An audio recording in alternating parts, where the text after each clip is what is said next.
அனைவருக்கும் வணக்கம். 7ஆம் வகுப்பு இயல் 2 கவிதைப்பேழை அப்படியே நிற்கட்டும் அந்த மரம்.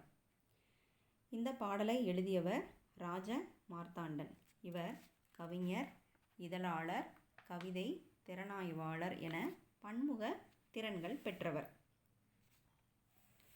கொல்லிப்பாவை எனும் சிற்றிதழை நடத்தியவர். ராஜ மார்த்தாண்டன் கவிதைகள் எனும் நூலுக்காக தமிழ் வளர்ச்சித்துறையின் பரிசு பெற்றவர். இவர் கன்னியாகுமரி சந்தையடி என்னும் ஊரைச் சேர்ந்தவர். தினமணி பத்திரிகையில் உதவி ஆசிரியராக பணியாற்றியவர். ராஜ மார்த்தாண்டன் கவிதைகள் எனும் நூலுக்காக தமிழ் வளர்ச்சித்துறையின் சார்பாக பரிசு பெற்றவர் 2002ஆம் ஆண்டு. சிறந்த தமிழ் கவிதைகளை தொகுத்து வழங்கியவர் இவர். இவருடைய பாடலில் ஒரு பாடல் நம்மளுக்கு அப்படியே நிற்கட்டும் அந்த மரம் அப்படிங்கிற பாடல் நம்மளுக்கு கவிதையாக கொடுத்துருக்காங்க. நாம் அந்த பாடலை பார்க்கலாம். அதாவது, நில மடந்தைக்கு, நிலம்னா பூமி, மடந்தை அப்படிங்கிறது பெண். அதாவது பூமி தாய்க்கு இயற்கை சூட்டிய மணி மகுடங்களே மரங்கள் அப்படின்னு சொல்கிறாங்க. மணி மகுடம்னா என்னது? கிரீடம் அப்படின்னு சொல்கிறோம் இல்லையா, அது. அவை, அந்த மரங்கள் மனித வாழ்வியலோடு பின்னி பிணைந்தவை. மரங்களை பற்றிய நினைவுகள் பெரும்பாலான மனிதர்களின் உள்ளங்களுக்குள் புதைந்து கிடக்கின்றன. கால வெள்ளத்தில் மரங்கள் மறையலாம், அவற்றை பற்றிய நினைவுகள் மறையாது. அதை விளக்கக்கூடிய பாடல் ஒன்றை பார்ப்போம். ஊரின் வடகோடியில் அந்த மரம் 5 வயதில் பார்த்தபோதும் இப்படியே தான் இருந்தது. கவிஞர் 5 வயதாக இருக்கும்போது அந்த மரம் அப்படியே தான் இருக்குது. 50ஐ தாண்டி இன்றும் அப்படியே தான். அவர் 50 வருடங்களை கடந்து விட்டார். அப்பொழுதும் அந்த மரம் எப்படி இருக்கிறது? அதே மாதிரி கம்பீரத்துடன் இருக்கின்றது அப்படின்னு சொல்கிறாங்க. தாத்தாவின் தாத்தா காலத்தில் நட்டு வளர்த்த மரமா? அப்பா சொல்ல கேட்டிருக்கிறேன். அவங்க அப்பா சொல்லும்போது தாத்தாவோட தாத்தா காலத்தில் நட்டு வச்ச மரம் அப்படின்னு சொல்ல கேட்டிருக்கிறாராம். பச்சை காய்கள் நிறம் மாறி செங்காய் தோற்றம் கொண்டதுமே சிறுவர் மனங்களில் பரவசம் பொங்கும். அதாவது மரத்தில் பச்சை காய்கள் இருக்கும் இல்லையா, அது பழுத்து கனிகளாக மாறும்போது அதன் நிறம் மாறும். அதை பார்த்த உடனே சிறுவர் மனங்களில் பரவசம்னா மகிழ்ச்சி பெருக்கு பொங்கி எழும் அப்படின்னு சொல்கிறாங்க. மகிழ்ச்சியாக இருக்கும் அதை பார்த்த உடனே. பளபளக்கும் பச்சை இலைகளூடே கருநீர கோழிக்குண்டுகளாய் நாவற்பழங்கள் கிளைகளில் தொங்கும், பார்க்கும்போதே அதன் நாவில் நீரூறும். அதாவது பளபளக்கும் பச்சை இலைகளினோட, அந்த இலைகளினோட கோழிக்குண்டு மாதிரி அந்த பழங்கள் இருக்கிறத பார்த்தோன்னே நாவில் எச்சில் ஊறுமா, சாப்பிடணும் அப்படின்னு சொல்லிட்டு. அதை பார்க்கும்போது நாவில் நீரூறும். அது மட்டுமா, சிறுவர்களுக்கு மட்டுமா சாப்பிடணும்னு ஆசை? எதெல்லாம் பாருங்கள். காக்கை, குருவி, மைனா, கிளிகள், இன்னும் பெயரறியா பறவைகளுடன் அணில்களும் காற்றும் உதிர்த்திடும் சுட்ட பழங்கள் பொறுக்க சிறுவர் கூட்டம் அலைமோதுமா. அதாவது காக்கை, குருவி, மைனா, இன்னும் பெயரறியா பறவைகளெல்லாம் அங்கே அந்த பழத்தை சாப்பிடுது, நாவல் பழங்களை சாப்பிடுது. அதே மாதிரி அணில்களும் காற்றும் அது மேலே ஏறி உதிர்க்கிறது மூலமாக, காற்று அசைகிறது மூலமாக என்ன ஆகுதுன்னா கீழே பழங்கள் கொட்டும். நம்ம அதை எடுத்து என்ன பண்ணுவோம், அந்த மண்ணை தொடச்சிட்டு நம்ம சாப்பிடுவோம் இல்லைங்களா. அந்த மாதிரி அதுக்காக சிறுவர் கூட்டம் என்ன பண்ணுமா, அங்கும் இங்கும் அலைமோதுமா. சிறுவர்கள் ஓடி ஓடி அந்த பழங்களை எடுத்து உண்பார்கள் அப்படின்னு சொல்கிறாங்க. அந்த மாதிரி சிறுவர்கள் யாராருக்காக அந்த இதை எடுக்கிறாங்க பாருங்கள். வயது வந்த அக்காங்களுக்காய் கையில் பெட்டியுடன் ஓடி ஓடி பழம் பொறுக்கும் தங்கச்சிகள்.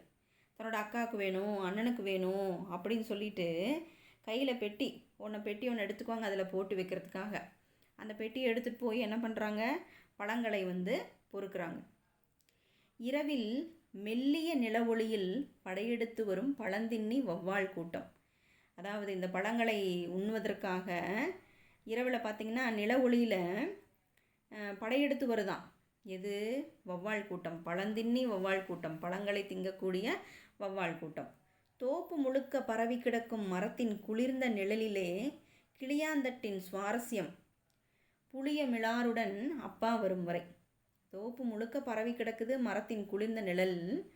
அதில் வந்து கிளியாந்தட்டு விளையாடுவாங்க. அந்த காசு மாதிரி கையில் வச்சுக்கிட்டு என்ன பண்ணுவாங்கன்னா தூக்கி தூக்கி விளையாடுவாங்க.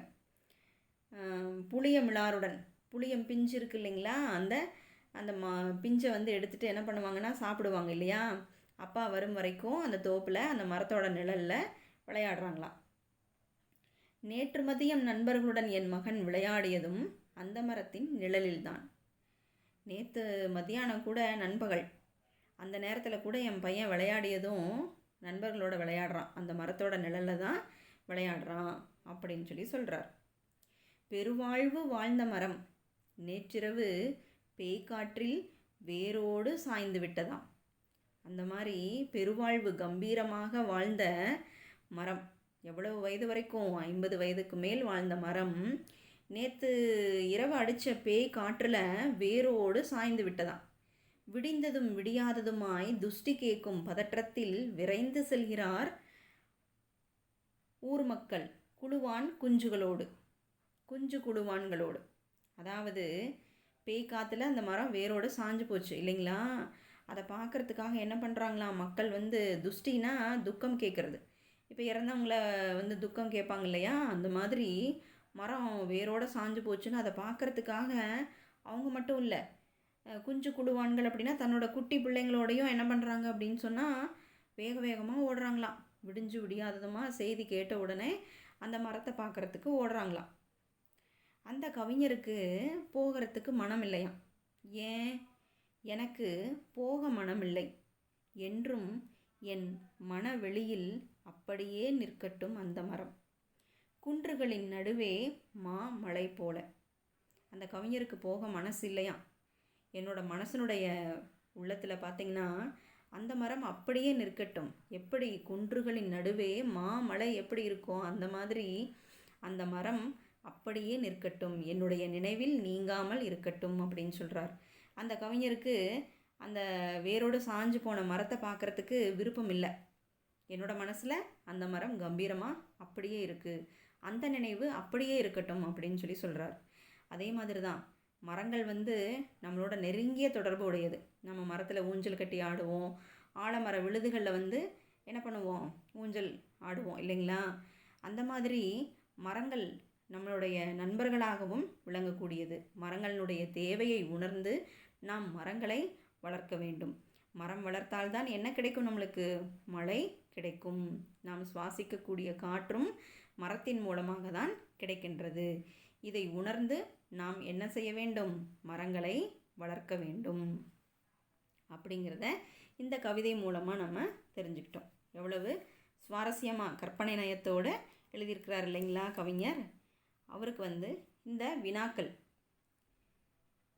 வந்து அப்படியே நிற்கட்டும் அந்த மரம் என்ற கவிதையை எழுதிய ஆசிரியரின் பெயர் என்ன? ராஜமார்த்தாண்டன் எவ்வூரை சார்ந்தவர்? எந்த ஆண்டு தமிழ் வளர்ச்சித்துறையின் பரிசை ராஜமார்த்தாண்டன் பெற்றார்? நாவல் மரத்தின் பழங்கள் எதற்கு ஒப்புமை கூறப்பட்டுள்ளன? இரவில் நாவல் பழங்களை தின்ன வரும் பறவை எது? இந்த வினாக்களுக்கு விடைகளை யோசித்து எழுதி பாருங்கள். பாடலை ஒரு முறை படித்து பாருங்கள், பாடலின் பொருளையும் படித்து பாருங்கள்.